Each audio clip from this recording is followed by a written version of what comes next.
चूरू में आमजन के स्वास्थ्य से खिलवाड़, 205 किलो नकली मावे की कलाकंद मिठाई करवाई नष्ट। बीकानेर से 140 रुपये किलो में लाता था नकली मिठाई। चूरू के बाजार में कुछ दुकानदार त्योहारी सीजन में लोगों के जीवन से खिलवाड़ करने से भी नहीं चूक रहे हैं। नकली और मिलावटी मिठाइयों को खपाने के लिए एक नेटवर्क तैयार हो चुका है।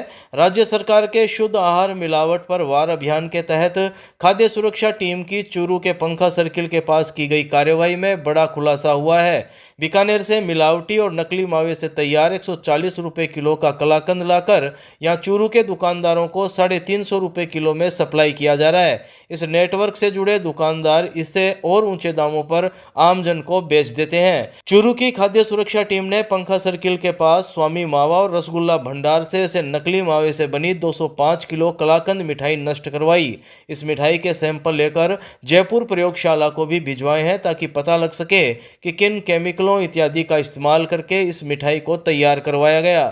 खाद्य सुरक्षा अधिकारी विनोद कुमार ने बताया कि जिला कलेक्टर अभिषेक सुराणा और मुख्य चिकित्सा एवं स्वास्थ्य अधिकारी डॉक्टर मनोज शर्मा के निर्देशानुसार खाद्य सुरक्षा अधिकारियों की टीम ने पंखा सर्किल स्थित स्वामी मावा व रसगुल्ला भंडार पर कार्रवाई की।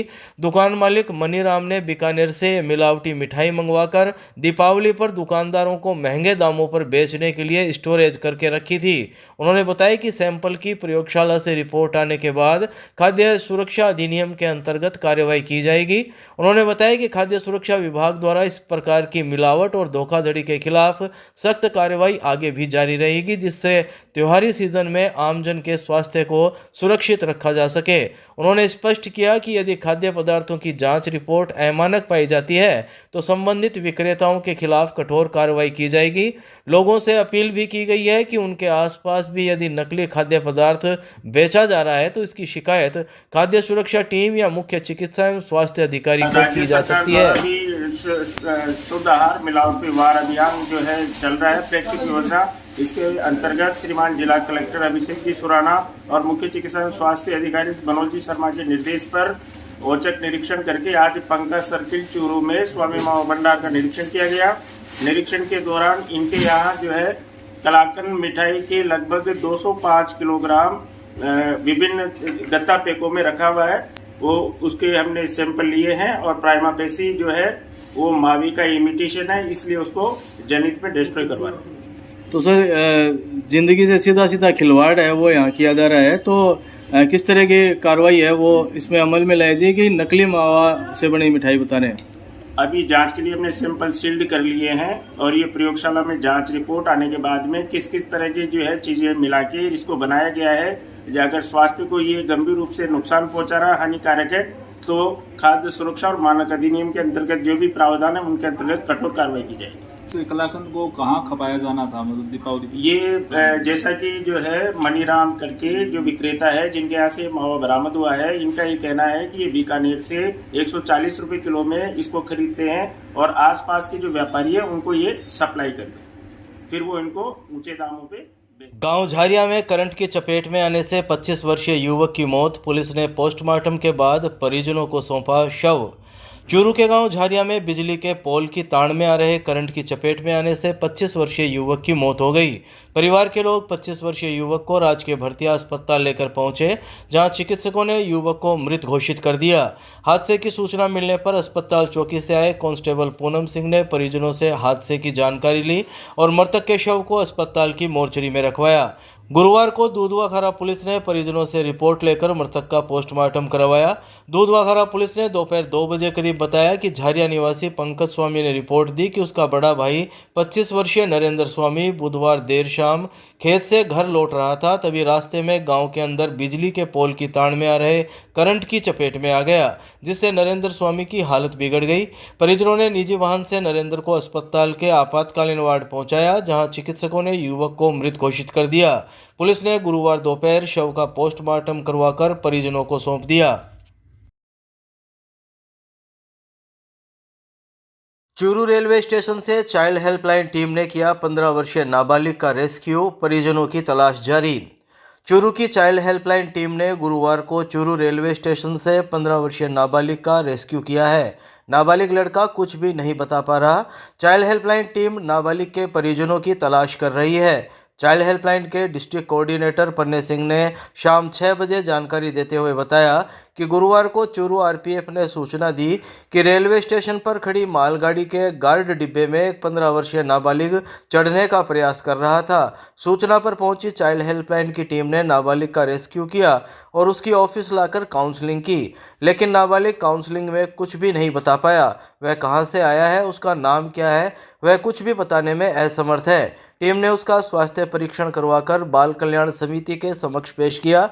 चाइल्ड हेल्पलाइन के डिस्ट्रिक्ट कोऑर्डिनेटर पन्ने सिंह ने लोगों से अपील की है कि जिसको भी इस नाबालिग के बारे में जानकारी है वह 1098 पर सूचना करें। सर, रेलवे पुलिस से चूरू के द्वारा सूचना मिली कि बीकानेर से दिल्ली की तरफ जाने वाली मालगाड़ी गाड़ी संख्या BSPC के गार्ड डिब्बे में एक 15 वर्षीय नाबालिग बालक बैठने का प्रयास करता हुआ मिला था।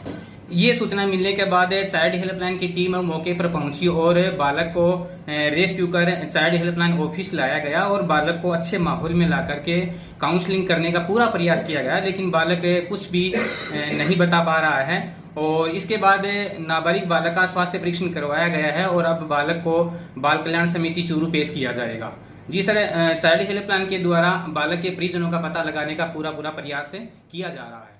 नगर परिषद सभापति पायल सैनी ने किया चौधरी कुंभाराम आर्य की प्रतिमा स्थल का निरीक्षण। 26 अक्टूबर को होगा प्रतिमा का अनावरण।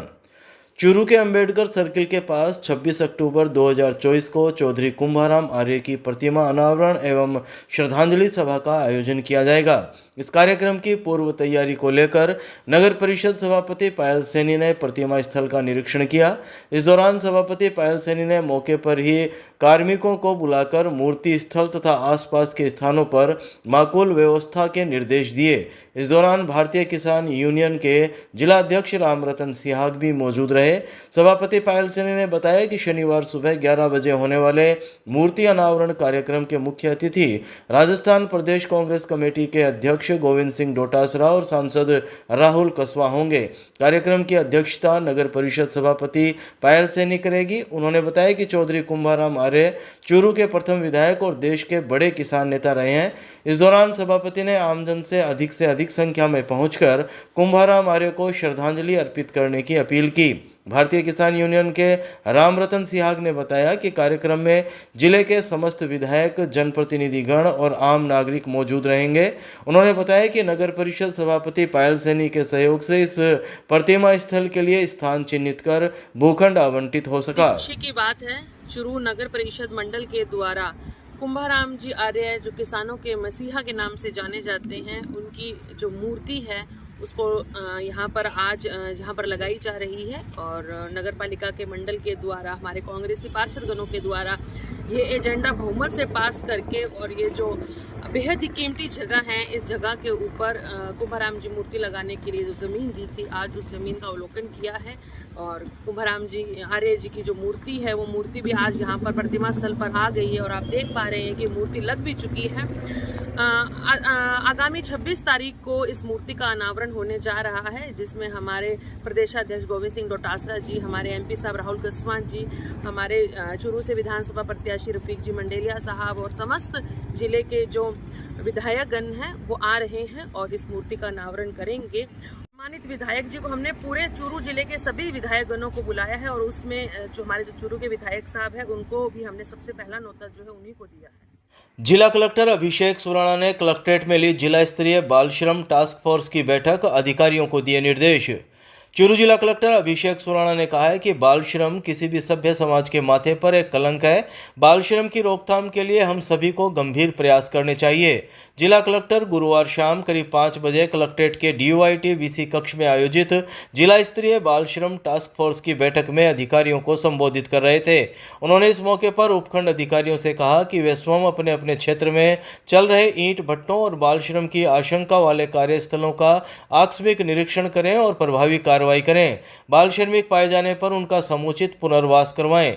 जिला कलेक्टर ने जिले में ई-श्रम पंजीयन की प्रगति पर भी चर्चा की। इस दौरान श्रम निरीक्षक खेमचंद ने विभिन्न बिंदुओं में अर्जित प्रगति और की गई कार्यवाही से अवगत करवाया। बैठक में अतिरिक्त पुलिस अधीक्षक doctor Krishna, SDM Vijendra Singh, ADPR Kumar Ajay, commissioner Abhilasha Singh सहित अधिकारीगण मौजूद रहे। शहर की निजी स्कूल के टीचर पर 13 वर्षीय छात्रा से छेड़छाड़ का आरोप, महिला थाने में मुकदमा दर्ज। चूरू शहर के राजकीय नेत्र अस्पताल के पास संचालित चंद्र एकेडमी स्कूल के टीचर के खिलाफ महिला थाना में 13 वर्षीय छात्रा से छेड़छाड़ करने का मुकदमा दर्ज हुआ है। महिला थाना पुलिस ने बीएनएस और पॉक्सो की धाराओं में टीचर के खिलाफ मुकदमा दर्ज किया है। पुलिस ने मुकदमा दर्ज करने के बाद मामले में आगे की कार्यवाही शुरू कर दी है।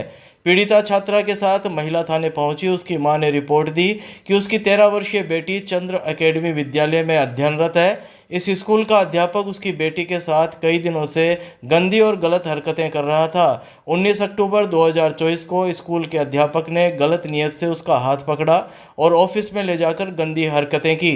20 अक्टूबर 2024 को उसकी पुत्री घर पर अकेली कमरे में बैठकर रो रही थी।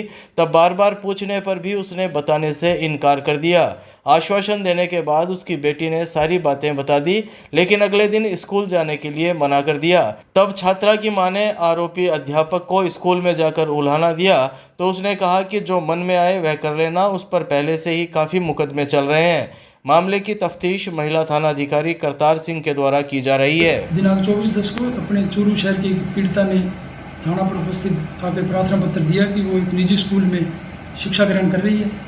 जो वहाँ का स्कूल का शिक्षक है, संचालक है, उसके द्वारा छेड़छाड़ की घटना का उसने प्रार्थना पत्र दिया, जिस पर मुकदमा दर्ज करके विभिन्न धाराओं में मुकदमा दर्ज करके अनुसंधान जारी है।